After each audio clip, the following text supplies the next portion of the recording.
pod. And the ACC, the Atlantic Coast Conference, which has outposts on the Pacific Ocean and deep in the heart of Texas now,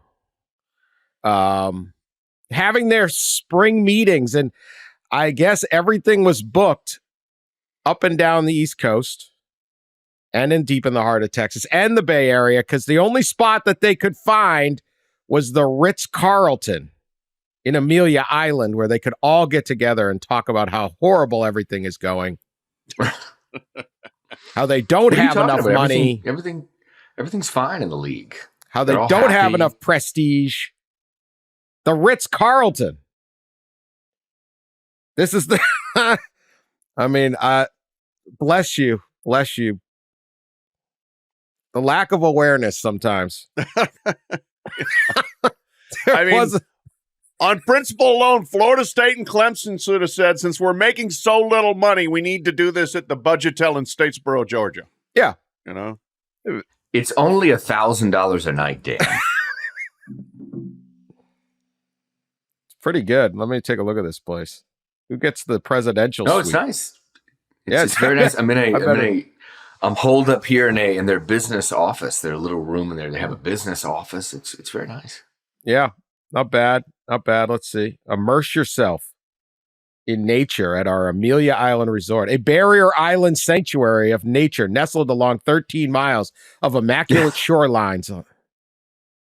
Now, a this barrier is island that's protecting the mainland from Hurricane SEC. Is that it? Yeah. We're going to burn the ship down. Yeah. I will say that they are relocating this event. It's been here, I think, for like over 20 years, 25 years. And they are moving the event in a couple of years. It will move to Charlotte, I believe, just like the headquarters. There you go.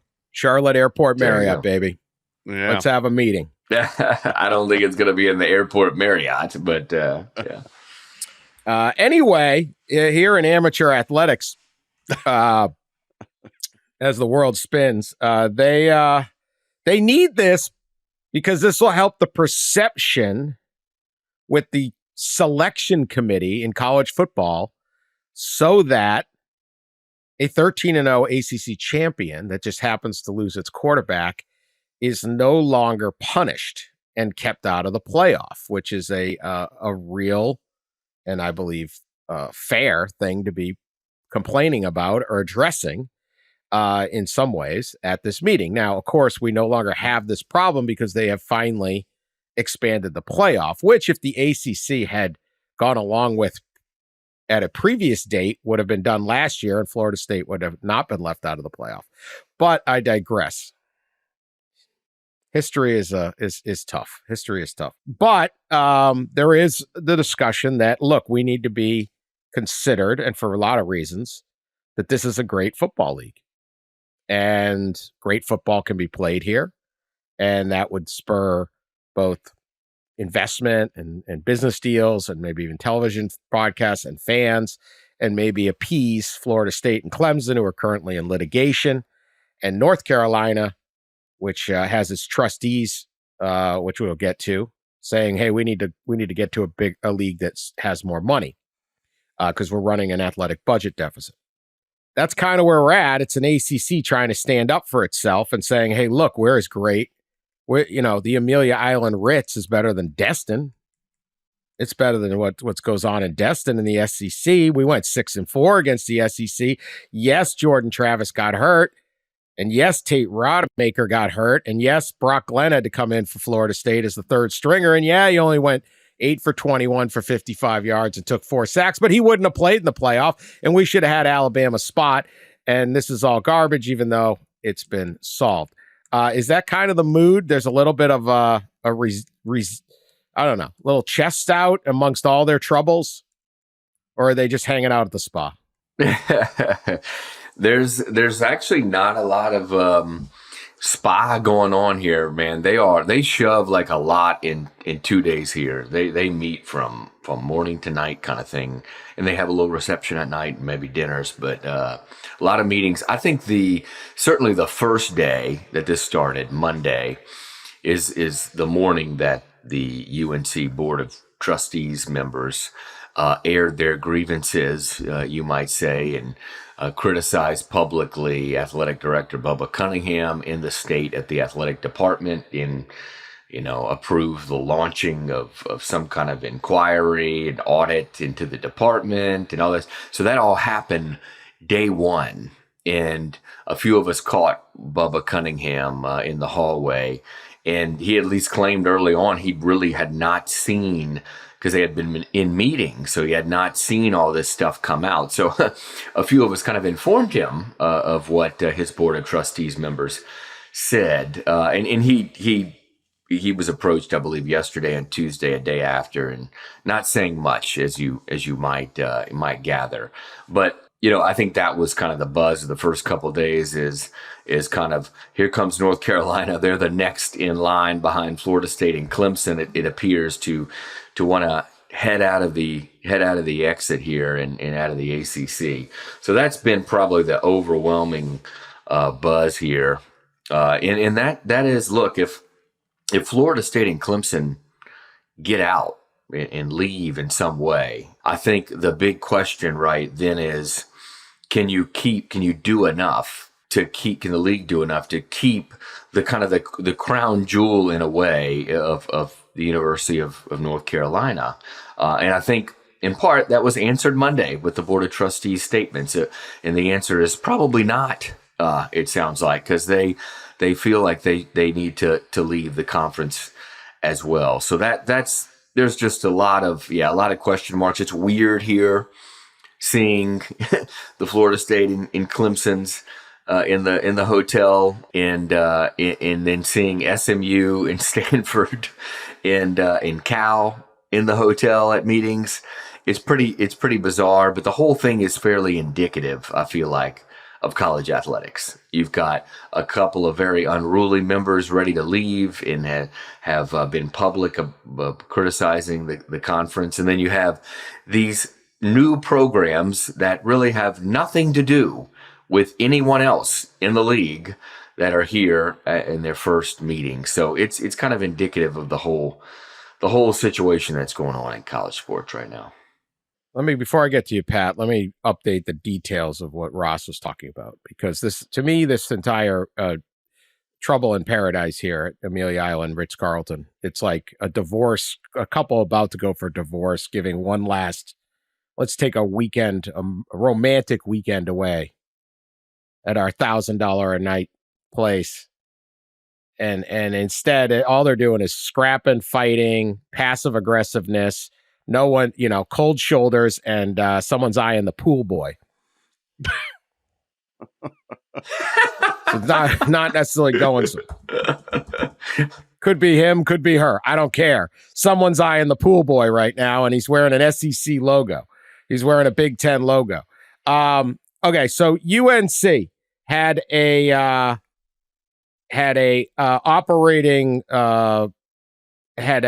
deficit in their budget this year, fairly significant.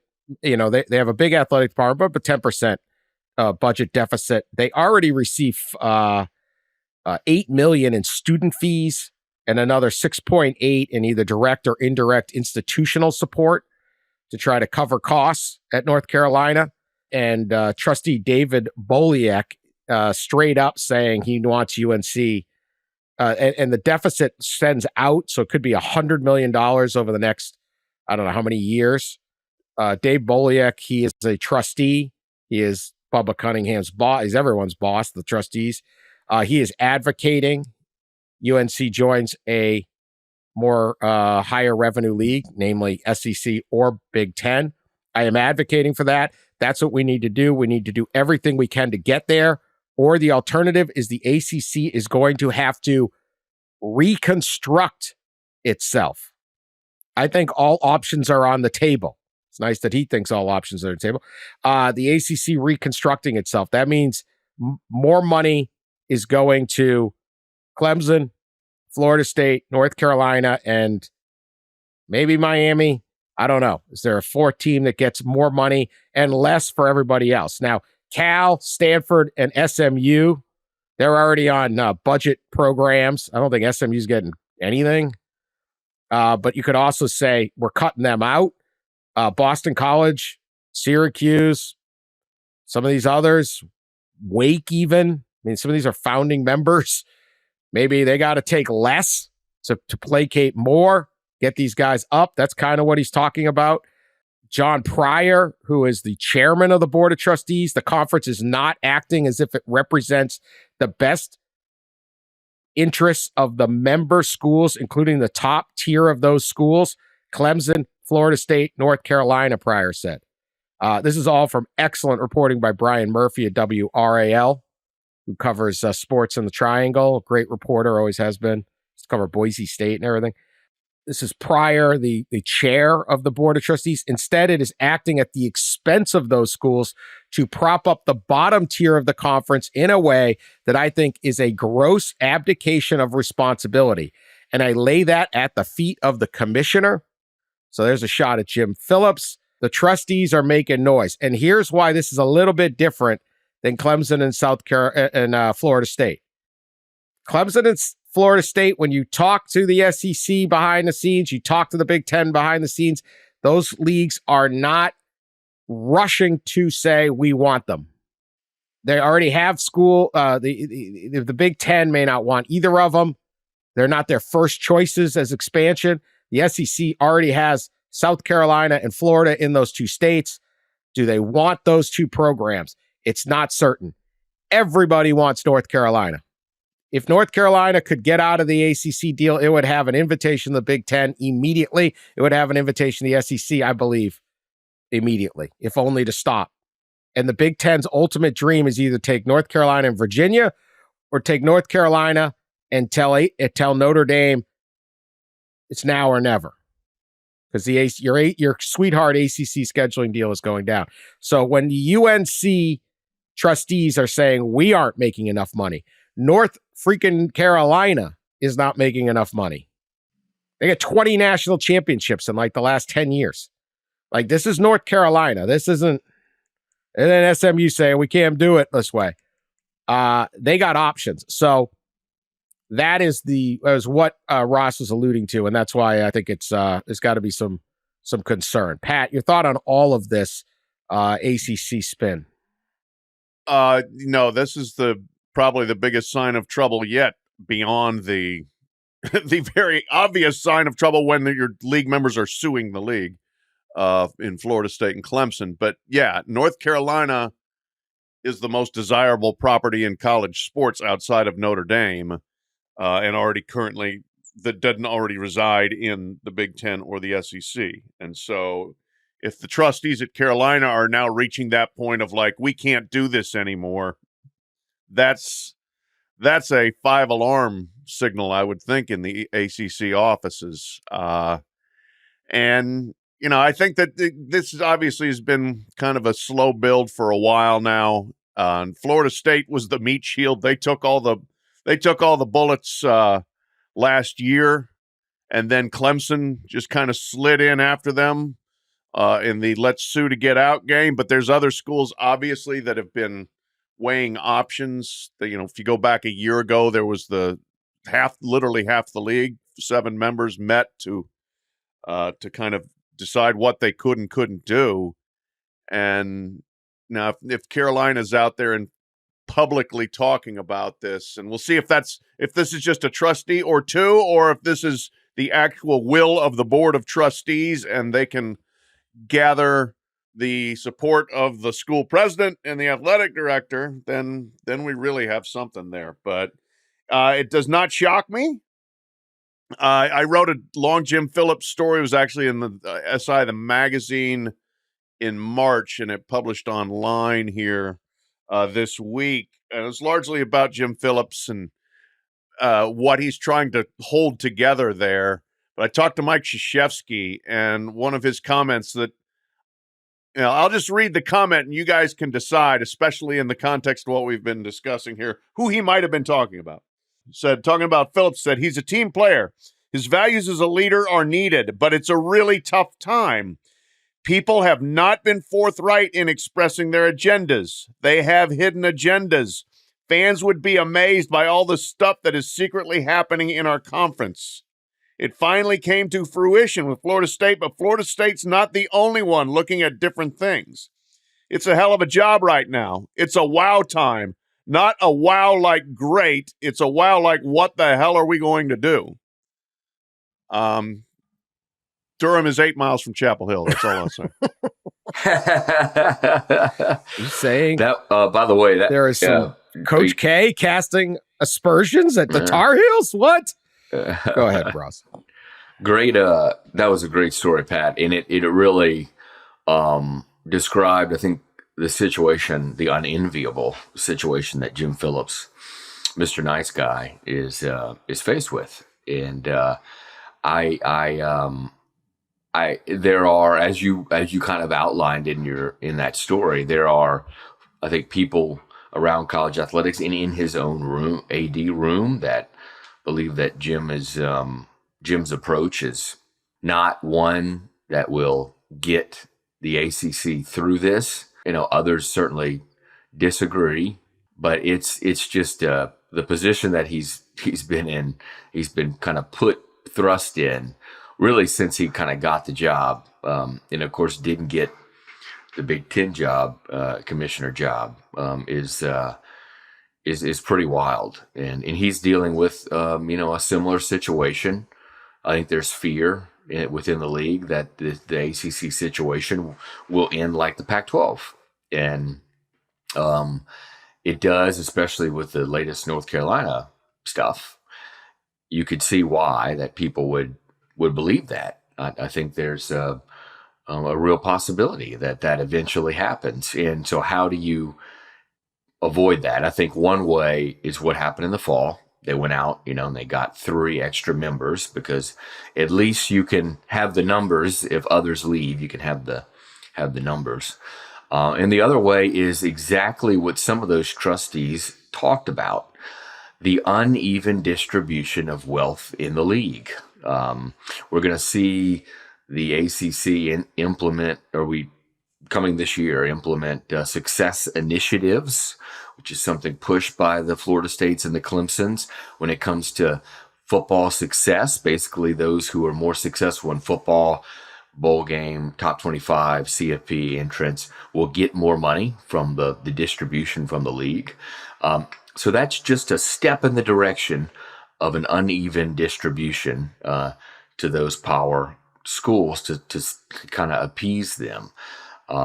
Can they do enough, to keep, if Florida State and Clemson are already in a way gone, can they hold enough programs, specifically North Carolina, by doing these things?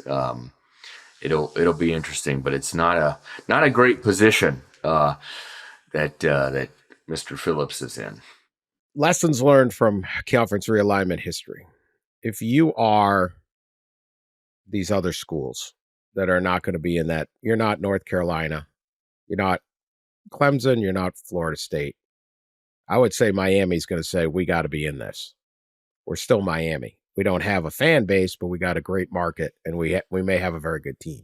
It's interesting to me, too, just a quick aside. It's a little like the Pac-12, where they were waiting and waiting for all the teams to get good, and then they broke up and all the teams got good. Last year, it's like Florida State and Miami, and I know there's Mario Cristobal, taking knee, but they are on, like, Florida State was obviously really should have been a playoff team last year, except for an injury and, projections by the committee, but that is over. Florida State is rolling as a program right now. Absolutely rolling. They're not Bobby Bowden level yet, but Mike Norvell has them cooking, and Cristobal has Miami cooking. And it's not like the dream of the ACC was always, well, look, we're going to have Florida State and we're going to have Miami. We're going to have 2 top 10 programs, and we are going to have a great football league, and everyone else can come. And Clemson actually kind of stepped into that and became this great team. Like, it's not that dim on the football front.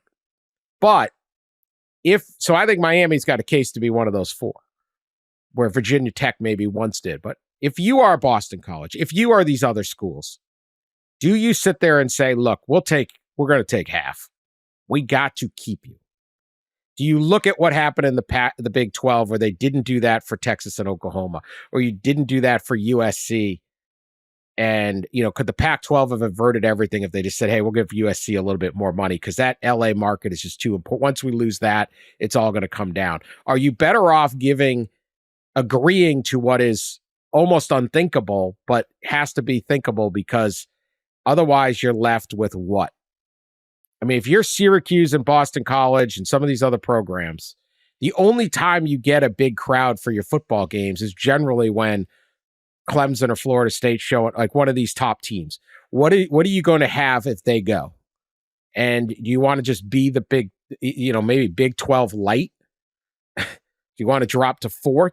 So would you do this, looking at how it had worked out for everybody else, would you cede and say, we're going to take half money, you guys take more? It's a fascinating question. It's a real dilemma there. I will say, Cristobal has turned on the burners on the stove, but he ain't cooking yet. Let me just say that. He's been a big disappointment. Boy, if he doesn't cook this year with this roster, he better cook. He's cooked. He's cooked. He better cook. They better be good. Or be cooked, I would say. Cook or be cooked for Cristobal this year. You spend Miami people's money and it don't work out, they come looking for you. I know that much about Miami. Don't spend their money and not cook. Yeah, right. So we'll see. I mean, they have compiled a roster. That's for damn sure. We'll see how the roster performs under Mario's leadership. But yeah, I mean, look, kind of the underlying truth to all of the college sports situation, right, seems to be that there's basically 15 programs that make the most money and have the biggest value. And there's a lot of programs that are along for the ride with them. And you look at the Big Ten, Purdue and Illinois and Minnesota have been along for the ride for a century plus. And we found out who was along for the ride in the Pac-12.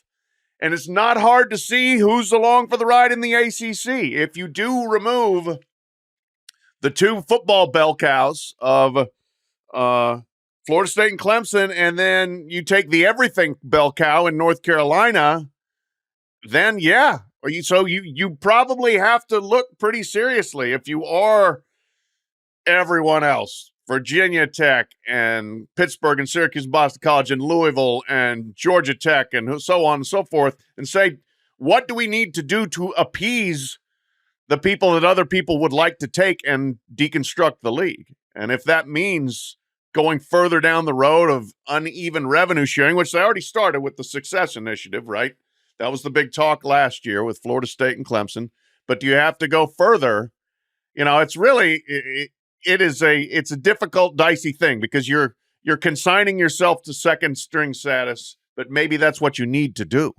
And just quickly before I get to Ross, some of that along for the ride is demographics. I mean, you're in Pullman, Washington, you can't be in LA. There's just the natural differences. Yeah. Go ahead, Ross. No, Pat nailed a lot of it. I don't know.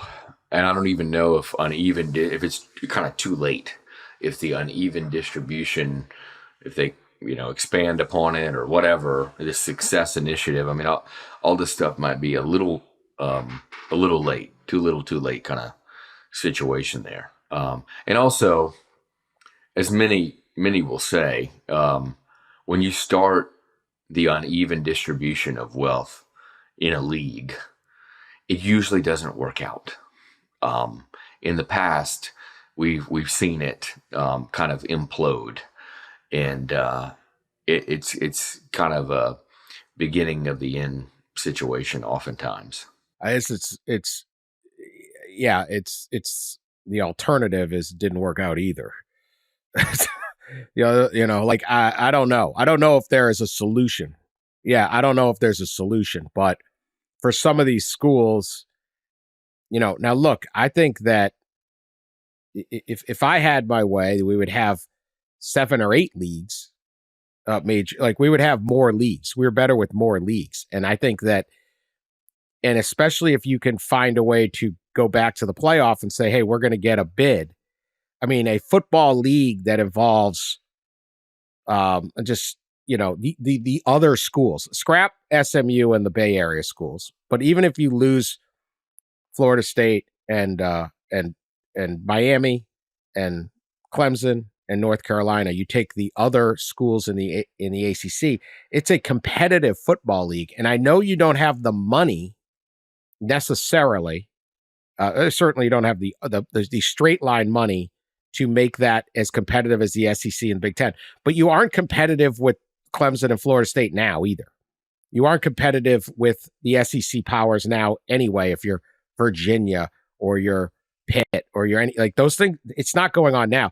That is a very competitive football team. And the one thing about college football and college basketball, there's too many good players.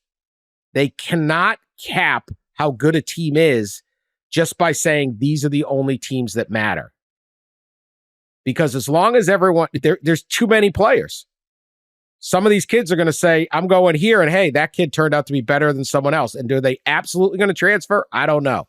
But there's too many players. There's enough players for a lot of good teams, not just 30, 40, something like that. It's not like the NBA where you just sit there and say, here's the cutoff. And so you sit there and you go, you're the Sacramento Kings, and you say, hey, whatever the Lakers want, just keep us around. Just give us a seat at the table. Otherwise, we have a G League outpost. No, not only, Dan, I want to just piggyback on that. You mentioned too many players. Not only are there too many players, but they're about to be a reduction in roster size, football roster as well. So that should, you would think, the walk-ons that were getting the spot number 105 or 95 on a Power 5 team and potentially paid NIL are going to go to another school to be in the top 85 sort of thing. You hope that actually spreads out the talent from what's coming. So they're too many of the 4 and 5 stars, and even those guys that we often talk about with like Michigan and those programs, the 3 stars. And then you're going to have a reduction here soon in roster spots in football. That's going to help probably facilitate more the spreading out of talent. Yeah, I mean, I agree with what you said, Dan. As far like I would rather see more competitive leagues and more competitive teams than further consolidation. And we should be able to spread out the players enough so that we have competitive teams across the country and across multiple leagues. But it's the way everybody seems to view this from a revenue production standpoint and a desirable property standpoint is going the other way. So I don't know. And generally speaking, what TV values tends to win. It wins in these boardroom decisions, but I don't know that it wins on the field. The collective wisdom of college athletics is something that is often wrong. It's almost tragically. We'll talk in a second about the House case, but like the reality is, I understand you want a salary cap. You want the most level. You want the NFL, right? They do everything they can to create this even league, scheduling, all the stuff they possibly can do. I get that is probably as good as it gets. But even then, you have guys going, yeah, man, I'm a free agent. I'm going to Miami. I'm not playing in Green Bay. Like there's still certain realities. But in this deal, these schools in the ACC have never, that we would look at as the second tier, have never been able to compete with the top. The same way it's never been a deal for Boise State's never been able to steal a recruit. Actually, with NIL, maybe you can sometimes. There's still playing time. There's too many good players, and there's too many guys that are going to sit there and say, hey, man, I could be the starting quarterback and go get a degree at Boston College. Are you kidding me? Like, yeah, it's not Football Factory, but what an unbelievable thing that would be, right? And I can make some money up here. And I get to be this. It's good enough for Matt Ryan. It's good enough for a lot of people. And I could go pro here. The same thing. I live in Texas. Yeah, you know what? I really want to play at Baylor, or I want to play at TC. I don't want to have to go to Minnesota just because it's in the Big Ten. And so there's different things that come along. They've never been able to compete head up in recruiting. It's rarely happened. It's news when one of these schools gets a really good recruit. And I think they focus so much on what they can't do and not necessarily what they can. They go, oh, there's no way for us to compete if we're making $20 million less a year. I get that. I really do. But I don't think it's the death knell that it could be. The old Big East was a lot of fun. And I watched those schools in the Big East have a lot more fun with football when that's what they existed. Other than Louisville, maybe, because they ended up getting Lamar Jackson. But you used to watch those Thursday nights on ESPN, and Rutgers is storming the field, and there's a BC Virginia Tech game, and it's Sandman and Pitts, and everybody's doing stuff.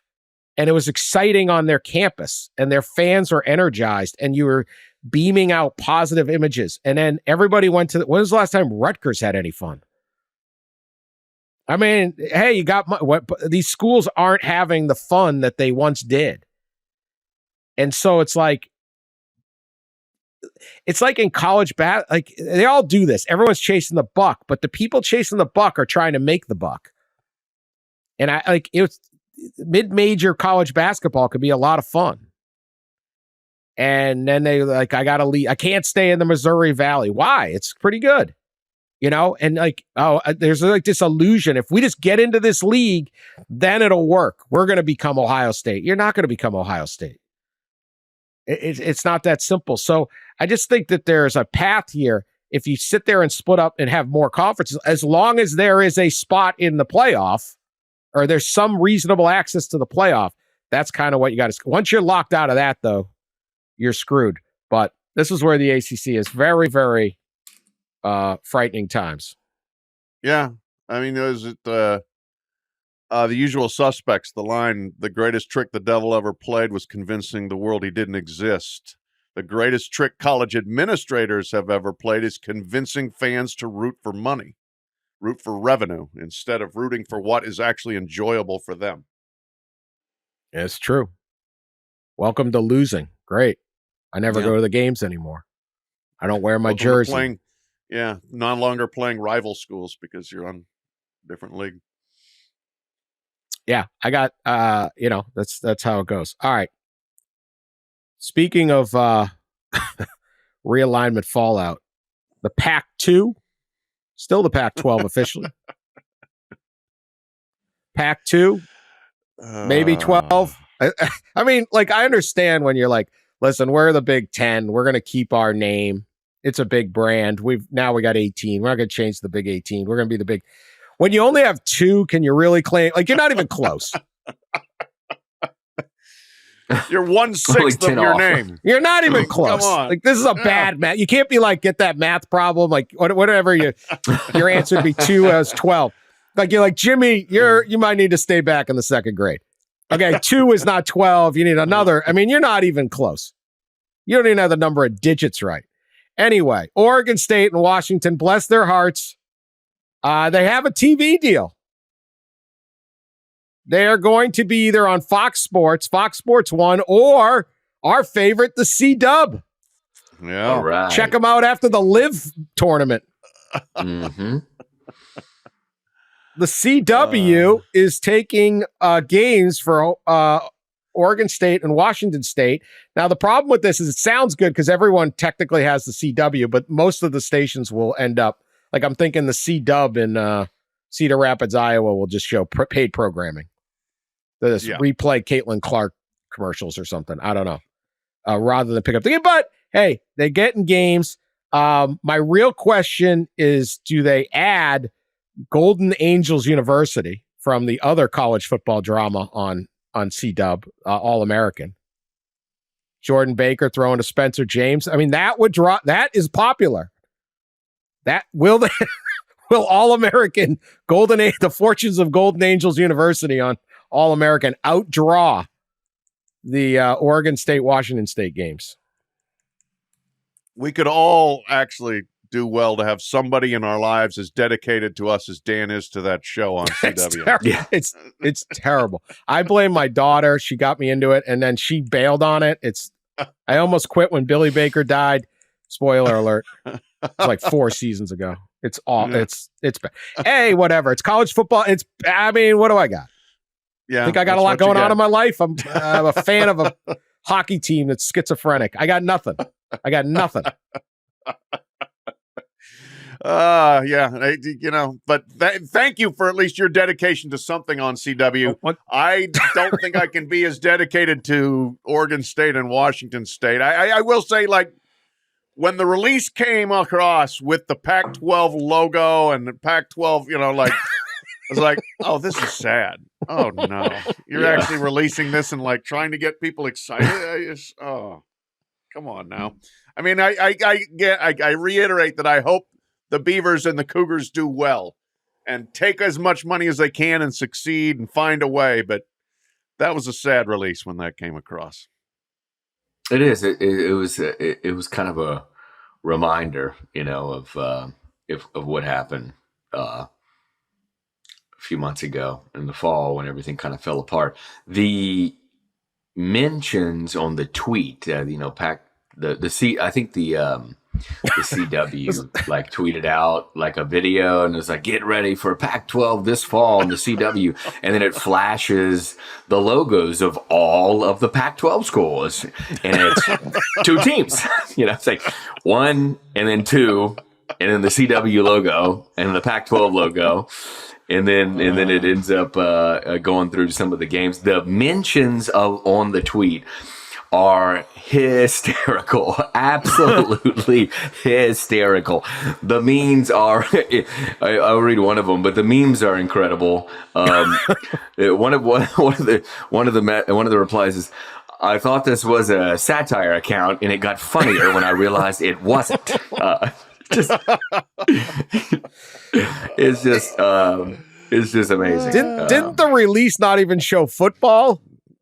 Like, there's no video of the actual. Yeah. I saw didn't he? Like, it's one thing if you're like, hey man, hard hitting college football coming to the CW, and you show some Oregon State kid just hammering a guy and then a interception. Show some highlights. Like, even when they promote All-American, which is fake. Okay, the All-American receiver, Spencer James, that actor looks like he's about 5'5". Okay, and still they show him making one-handed catches. It's all staged, and they got the extras in one section, so it looks like the stadium sold out. Like, even they show football. They should have shown them. They should have taken the stock footage from that and been like, dude, is Golden Angels University real, or I thought it was a fake school? I thought it was supposed to be USC. I didn't know. Instead, they don't even show that. It's like, it looked like an AV product from I mean, isn't there? The Big Ten Network used to employ the kids on the campus to do broadcasting, and couldn't we get a student? There's a lot of talented students at Oregon State and Washington State. Come on, Pac-2. Yeah, they had some footage cut of Cam Ward playing quarterback at Washington State. They all transferred. No, never mind. He's gone. Oh, we had Damian Martinez from Oregon State. Oh, wait, no, we can't use that footage either. Yeah, we got no players left. I would go with the Spencer James is in this league, and then a whole bunch of 14-year-old girls will watch in an effort to, at least you'll get first week. They're like, where is he? He's so handsome. Where is he? Tell Jordan Baker to take his helmet off. Where is that guy? Maybe you convince some people. You get a bump. The advertisers don't know. I don't know. Anyway, they got a TV deal. It's one step from gas station TV. We're coming. We are headed to Pump 5. That joke is getting more and more real. Pump 6, Oregon State versus Idaho. I think one of the games is Idaho, isn't it? Sure. Oh, my goodness. Play? By the way, Idaho State. I'm sorry. That's even worse. Tune in at 3:30 PT, 6:30 Eastern on 8:31 for the Oregon State Idaho State. There are the affiliates. They're like, we're just going to do paid programming. By the Thigh Master. I'm going through the replies still. I mean, it's just cracking me up, man. It's unbelievable. There's a video of a GIF of an old man sitting at a table, shirtless, looks kind of like homeless, and he's counting nickels on his desk, there's 10 nickels on his desk, and the person wrote, "Athletic directors counting out the money this will bring into their programs." It's something. It's something. Oh, Lord. All right, we'll be back right after this message. All right, Ross, developments in the House case. The House case is the big lawsuit from attorney Jeffrey Kessler. We've talked about it. It is the one that will really push the domino of employment of players and everything. This is a big case. I know there's a lot of cases. We do not want to get in the weeds here. We've gotten in the weeds enough. We don't need numbers. We don't need this or that. I thought that the two interesting things was if there is a settlement paper, you can describe it, but that it requires the players to also advocate to Congress that they get an antitrust exemption for college sports. And then everything else to me is and they want to have an investigative body that will crack down on fake NIL, which is basically collectives. It's funny because these people's unwillingness to see that the finish line was going to be and to try to create guardrails when there should never have been one has now created collectives that they now have to guardrail again, like that.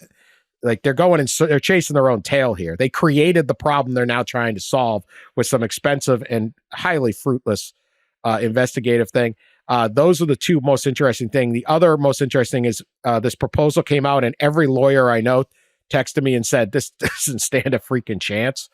So without giving too many details, where do we stand on this, and why do they think this is going to work? I assume they have lawyers also. I don't know. Yeah, the portion of this memo that went to various general counsels and presidents in power conference leagues, the portion of it, as you noted, that's probably most interesting and kind of shocking, is that the plaintiffs, according to this, have agreed as part of the proposed settlement to cooperate with the NCAA's congressional lobbying effort seeking an antitrust exemption. It's hard to believe. I had to read that one multiple times on the document. So I don't know how that would work. I don't exactly know why the plaintiffs would agree to that. And it's hard to believe that the two leading attorneys in this, Jeffrey Kessler and Steve Berman, will now work in support of the NCAA's lobbying effort after years of working against them, specifically working against them. Steve Berman told me over the weekend that he literally went to Capitol Hill to work against the opposite of what Charlie Baker was working for. And now, apparently, according to this, agreed they will agree to cooperate. I think the other thing, a lot of money in this settlement now. A lot of money, a lot of billable hours get billed. That's right. They have not gotten any money back on this settlement. So you want to settle if you're an attorney. If that means you got to go talk to a senator or two, hey man. Yeah, maybe so. On your way to Cancun. And I think the other thing, some of the other things that are interesting that are non-monetary or things that weren't publicized previously is the settlement. It does allow a shift into some kind of employment model, and it says specifically with collective bargaining, which we talked about collective bargaining quite a bit on this show, and how it is probably the end result of all this. At the end of the road is some kind of collective bargaining. So that was quite interesting. And then there's the last part that you mentioned, right? Is it the document says, under the proposed settlement terms, the court will, quote, reaffirm the NCAA's remaining compensation rules, and that includes booster pay for what they term not true NIL, and schools will have an economic incentive. So I assume some kind of financial incentive to bring collectives in-house. So the whole goal of this settlement, part of the goal, is to eliminate collectives. But as you said, Dan, a lot of attorneys reach out to me as well. A lot of folks in the collective world saying that this is not going to fly. This doesn't make any sense. And yeah, I don't have a law degree, so I have no idea how it would work. But certainly those are some of the interesting concepts that answer some of the big questions. I think there are a few big questions here. One of them being, how do you enforce the collective space? Will it continue to be the Wild West? And this is their answer, at least in this memo. Yeah. Great job getting the memo. my biggest initial question from this, beyond the logistics that you guys are talking about, is there's the memo is to some people. Who is it from? Who wrote the memo? Whose document is this? Do you know? Come yeah, on. it's a We're great revealing question. sources, Pat. Well, I just Well, yeah. Sources. Is it NCAA generated? Is it the SEC's attorneys? Is it somebody that's what I want to know. This reads very much as a take the deal memo. Right. You don't have to answer that question. Pat does not deserve the truth. I want the truth. The memo is pretty clearly encourages settlement, right? Encourages the people who might see it, which I think were administrators, power conference administrators and presidents and general counsels. I think it encourages them to into a settlement. And it comes at certainly a timely stretch here, where over the next week and a half, presidents will meet to potentially adopt this. So they kind of sent this out. Where it comes from, I think, our attorneys working on the case, general count from the power conferences and from the NCAA. I think that's where it's originally. You can just tell how the way it's written that it was derived from council, from power conference councils in NCAA council. Yes, to you guys' point, like if I would say this, if the NCAA can pull this off and the power conferences to get this as the settlement and get players, athletes to lobby Congress on their behalf and actually still have some potential rules, then I'd say they've come out of this okay. And take just a 20%, 21% revenue share? Right. Woo. No. I mean, they pulled a fast one there. That is a huge I will victory. say this, and I will go back. Was it early December when Charlie Baker trotted out the first idea, kind of, and it's evolved significantly since then, but I think it was pretty significant of him to get the ball rolling of, hey, we really have to actually do something different here. We are not going to win in court, and we have got to rethink how this is all going to work. And I think he did a much better job than any other NCAA president in history has done of getting out in front of change and trying to get people prepped for change. And now we're seeing change coming.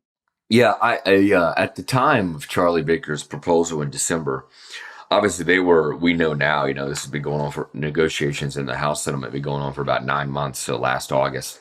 And at the time in December when he released that, obviously they were right in the thick of things. And the worry from many, including several commissioners who expressed it publicly, including Greg Sankey, was that it would negatively impact the litigation talks. And I remember asking Charlie Baker in January at the NCAA convention in Phoenix how he felt about the possibility of this impacting litigation. And he basically gave a verbal shrug. He didn't think it would. And if you look at the settlement and see the terms, it doesn't necessarily look like it impacted much at all. It's honestly fairly similar to what he proposed. And I think I don't know that it really impacted things all that much. Pat trying to get Ross's sources. Yeah. That's right. That's really where this. Oh, I'm reading the story as a consumer of the news, and I'm like, all right, whose document is it? Yeah, that's my only question. Yeah, that was it. Ross did a good job not answering it. He did. He said, general counsels or lawyers. So it's clearly it's clearly an attorney document. Yes. This is something I obviously didn't write in the story, but.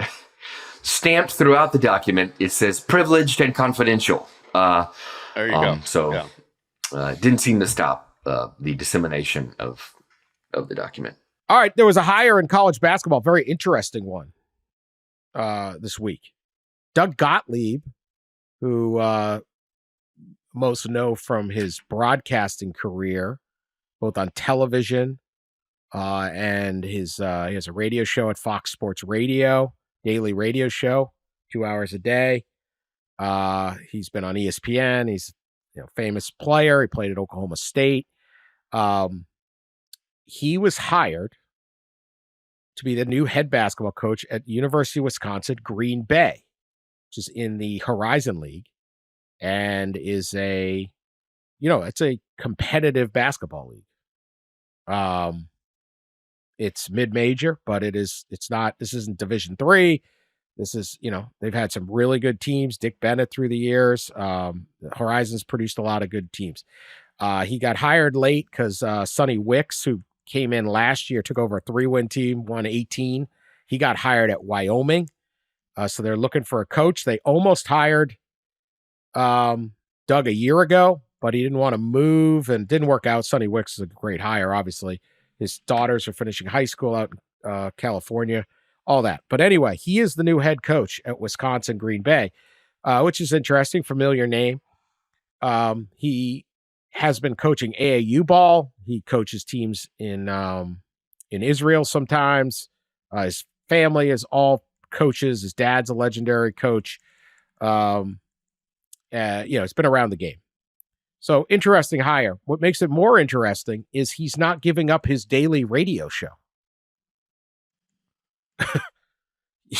He is going to continue to do a 2-hour national radio show on Fox Sports Radio, and then a daily podcast after, which is, about an hour. And he's going to have 2 jobs. The gig economy has hit college basketball. He's going to have 2 jobs. He has a daily radio show, basically 3 hours a day. He's going to be talking. The rest of the time, he is recruiting, coaching, scouting, whatever the heck you got to do to be the Green Bay basketball coach. He has said, I listened to him on Inside Wisconsin, a podcast, and he was on for a while. And Doug, I think Doug, I know Doug. He is a very colorful, he's an excellent broadcaster. He's very interesting. He's charismatic. I think, if you were just hiring him and saying this guy on the recruiting trail, sitting in a living room, talking this, that, and his AAU ties, pretty interesting hire. Not a coaching experience per se, but it's Green Bay basketball. I think it's a pretty good hire. The fascinating part is the radio thing. He's like, hey, look, I've had 8 jobs forever. I've had a daily radio show and tried to run an AAU program, and then I do TV on the weekends, and then I got to jump over here. He was a consultant at Oklahoma State last year. All the different things. This guy is just Doug Gottlieb, I think, wakes up and jumps out of bed and just runs the whole day. He's just a sprinter. So, hey, I only got 2. I can do this. It really doesn't take much to do a radio show, which is we had a weekly national radio show, you and I, Pat. Now we put no effort into that probably, but we had one. Maybe I don't know.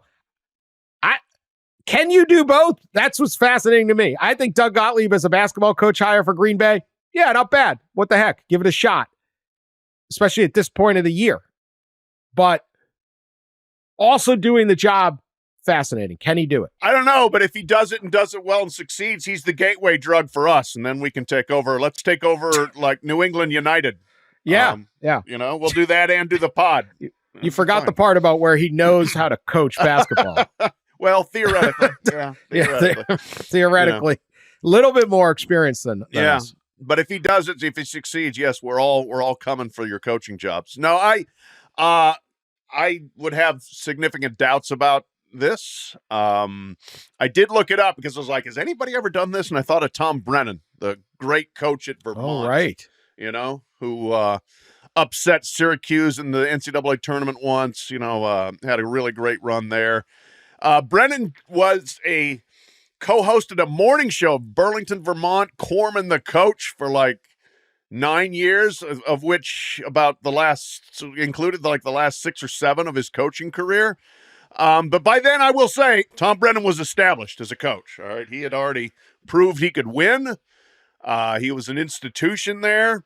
If I'm Doug Gottlieb trying to get up and running in my first college coaching job and I'm trying to do radio, that might be biting off a lot. We'll see. Again, to your point, full of energy, full of enthusiasm, full of optimism, downright cocky, you might even say. He will absolutely think he can do both jobs. We'll see if he can do it. Yeah, a lot of coaches do not believe he can do both jobs. Yeah, right. It's definitely what's a lot of people going, that's crazy. Not going to work. Yeah, in the current portal era where it's like you're constantly shuffling rosters and looking for players and losing players and getting players. All I hear is how Yeah. much harder the job is now, and you're going to do it part-time? I don't know. I don't know. I mean, I will say, it's great promotion for the program, right? That said, what if you're on, you lost 5 straight games? Like, you got to come on, do the rate. Most coaches are inconsolable after this is going to, like, how, let's say, and, Doug, if you're listening, I'm sorry to bring up this hypothetical. Let's say you get, you lose by 30 points on Tuesday night, and Wednesday you got to go on the show and talk about, is Dak Prescott the answer for like long-term or the Cowboys? It's just such a weird, like, how do you watch the games on Sunday? Do you watch, you just don't watch football? Like, most coaches don't have time for anything. They live in these bubbles. So now that I forgot about Brennan up in Burlington. Gottlieb said something about Jimmy Valvano once had a nightly talk show, and he would actually fly to New York to tape it or something. How did that work? Why? I don't know. But how long did that last? That was also 1983, 1980s, right? I mean, it's a totally different ballgame. The coaches that you talk to, and certainly Doug Gottlieb understands all this. They say your day, you think this is what you're doing in the day, and then 5 things happen that are, and you by the end of the day, you're out. Yeah. Brennan was doing a morning show. Yes. I was on that show a few times. I was too. So at 6 a.m., you could probably do it. You could also have the Corman, right? It was Corman, Coach Corman. Yeah. You can have the second guy miss. Right. This is the Doug Gottlieb show. Yeah. And you're not doing Burlington, Vermont local radio, where I don't know, what do they talk about up there? I mean, you know what? Probably in that day, foliage. Yeah, what are we talking about? Brennan and the Corm would probably just pick up the newspaper in the morning, look at it, and say, "Okay, here's 3 stories we can talk about," and check the maple syrup levels. Are we producing maple syrup futures? Yeah. Good foliage. Hey, might ski. Might snow over at Killington.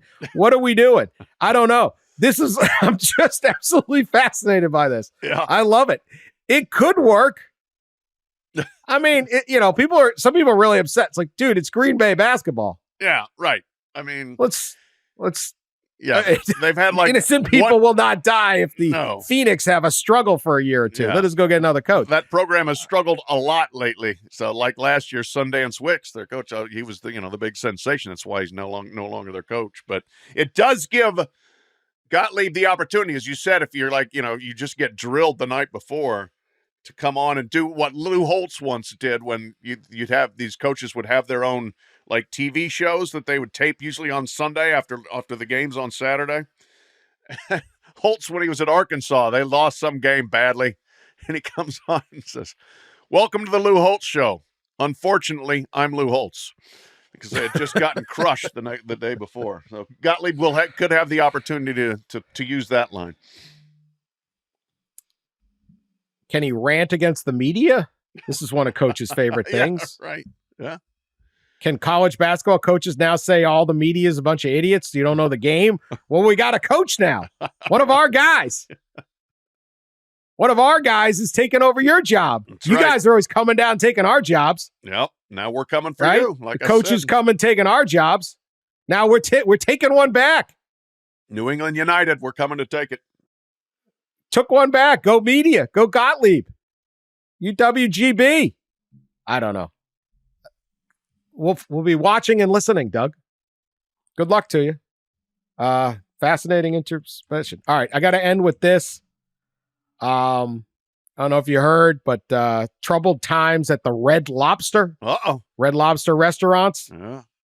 99 stores around the country are shutting down. Oh. They're having struggles. R.I.P. the Cheddar Bay biscuit. Fan favorite at the Red Lobster. But one of their problems, restaurants come, they come, they go. These things happen, right? Brands get old, chains. It's very hard to keep it going. Red Lobster has served us all well, very through the years. They somehow convinced me when I was a kid that it was pretty fancy. It was fancy back then, though, Yeah. and they'd have the live lobsters up front. Right. I mean, it's Yeah. like, ooh. Yeah. No, there weren't a lot of Red Lobsters where I don't know if there were any in the South You Shore, guys Massachusetts. didn't need the mass No. chain lobster joints. No, You had I once caught a lobster on a fishing pole. That's my Really? favorite lobster. Yeah, hooked right in its claw. So yeah, the Red Lobster. But anyway, Red Lobster will do you. But one of their problems was they came up with this idea for the endless shrimp, all you can eat shrimp, and for $20, you could get all you could eat of 2 types of shrimp. It was either the garlic shrimp scampi, all you can eat garlic shrimp scampi. God bless you. Yeah. Holy cow. Holy cow. Coconut shrimp, shrimp linguine Alfredo, Walt's favorite shrimp. I'm not sure what that is. Who's entails. Walt? And then the garlic grilled, who's Walt? I don't know, but I'll research it. Garlic grilled shrimp skewer. So they're handing out the garlic. You also got a basket of the aforementioned Cheddar Bay biscuits and a side, all for $20. Pretty good deal. So they used to use that as like a little, bring people in kind of thing, and they put it on the full menu, permanent menu. This deal, and America, no fools. We're not fools. People flocked to the Red Lobster and everyone was getting the endless shrimp, and Red Lobster's parent group, Thai Union Group, said they lost about $20 million in 2023, and one of the big reasons was the endless shrimp deal. It was too cheap. The American consumer damn near bankrupted Red Lobster. We wanted to boost our traffic, and it didn't work, the CFO said to Restaurant Business Magazine. We want to keep it on the menu. Of course, we needed to be much more careful regarding what the entry points, what the price point we were offering this promotion.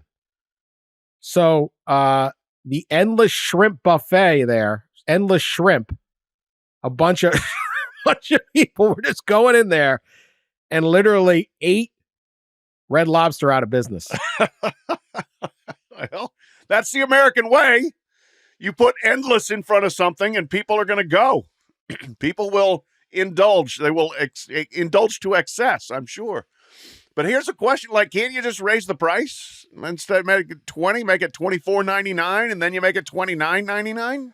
It's $25 now, but the losses they have taken down, they can't come back from. Wow. $20 million. I don't know. Okay. Well. This is what they're saying. Wow. They're trying. They're considering bankruptcy. I mean, like the shrimp, we bankrupted by shrimp. We were expecting an increase of 20% in customer traffic. The actual number was 40%. I had no idea about this. Whoa. Me neither. The Thai Union has lost $530 million on their initial investment. Dang. They blame COVID-19. Everyone blames COVID-19. Yeah, of course. But 40%. So I think you assume they come in and they come with bring a couple other people and then you order some drinks where you make some money and the other people order something else. Nah. Wow. It was just a lineup of just shrimp gougers, just shoveling shrimp. And now their beloved Red Lobster is shuttered. That's it. I mean, I'm kind of pissed at the shrimp people. The shrimp people were too greedy. Took too much of their shrimp, and now look. Now you got no shrimp. That's the problem. You go from getting a good deal on shrimp, you got no shrimp now. Bankrupted by shrimp. Tough garlic line, shrimp. Tough line on the tombstone. Yeah. Let me see what Walt's favorite shrimp. Yeah, who the hell's Walt? Is that would be popular then. That is just basically a fried shrimp with cocktail sauce. Okay. That's probably what went hard. They went hard to the paint on that one. It's so funny. I'm looking on the Red Lobster walls, and they have a reminder. A 2,000 calorie per day diet is used. If you're going for the all-you-can-eat endless shrimp, fried shrimp, I don't think the 2,000 calorie limit is really in the back of those guys' heads. Not a concern. No, not really.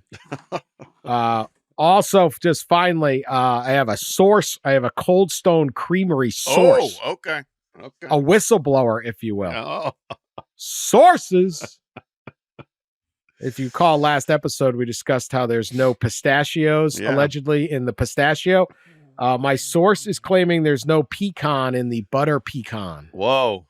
Uh-oh. We have widespread nut fraud. I cannot confirm or deny, but that's my big ice cream. Yeah. Widespread nut fraud. This is not good. Yeah. Deep ice cream, I guess we'll call it. Cold Stone Creamery. So they got all sorts of it's tough in the restaurant business right now. It is.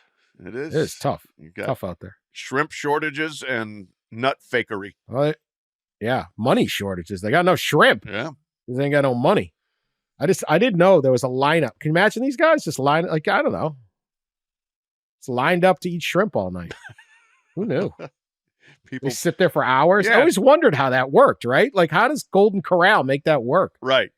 I don't know. I mean, that's the thing. Yeah. You get people that, hit the booth at 5 p.m. and they don't leave till 8 because they're just shoveling in shrimp. Is that the deal? I mean, yeah, I think there was a Curb Your Enthusiasm about this. Too many plates. I'm sure. Yeah, right. Yeah. Too many plates. They were banned from the all you can eat.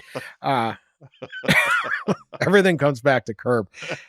All right, that's our show. We'll be back next week with more. We got all sorts of stuff going on. A lot happening. We'll see if all our conferences are still currently aligned. You never know. Continue to share us on social media. Tell your friends about us. We appreciate you. And have a good weekend.